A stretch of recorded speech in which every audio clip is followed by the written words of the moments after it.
Many aging Americans are getting quite a shock. They're finding out that the long-term health insurance they bought years ago isn't doing what they thought it was supposed to. But battling those insurance companies to get them to pay can be exhausting, both emotionally and financially. Correspondent Cheryl Atkinson is in Washington with one family's bitter struggle. Good morning, Cheryl. Good morning. Well, long-term care is still a relatively new form of insurance, and while millions of Americans have the policies, as you said, it's not always working out as they planned. And we investigated one case in Kansas. And how many kids do you have? 5. 93-year-old Timber Harwood has always taken care of his family and planned ahead. For years, he faithfully paid premiums for long-term care insurance with the hope that it would help cover the cost of everything from home care to nursing homes if he ever needed it. Gwen Wedd is Timber's daughter. He was very conscientious and proactive at getting a health care plan that would help him down the road. They needed the help in 2010 when Timber suffered a serious fall. There you go. Look. A home health aide helps him with dressing, meals, You like the grapes, don't you? and medicine.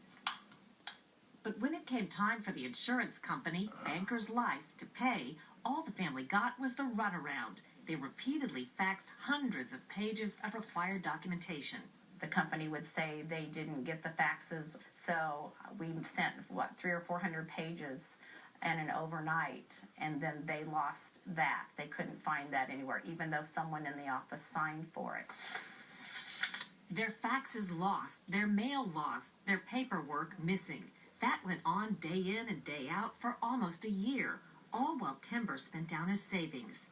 Finally, the family turned to Timber's niece, Sandy Prager. It almost sounds like death by 1,000 cuts. You're trying to do the best for your loved one, and then you're having to fight for something you believe you're entitled to. Prager is speaking as more than Timber's relative. It so happens she's also Kansas's lead insurance regulator, and she knows Bankers Life all too well. Hundreds of policyholders had complained the company beat them down with bureaucracy and counted on them to be too sick to fight back. In 2008, Kansas and 39 other states had found a pattern of consumer harm at Bankers Life that included unjustified delays and bad record keeping.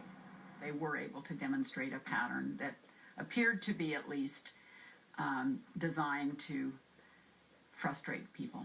Bankers Life and a sister company eventually admitted no wrongdoing, but paid $32 million for fines, restitution, and system improvements. Yet complaints continue to grow.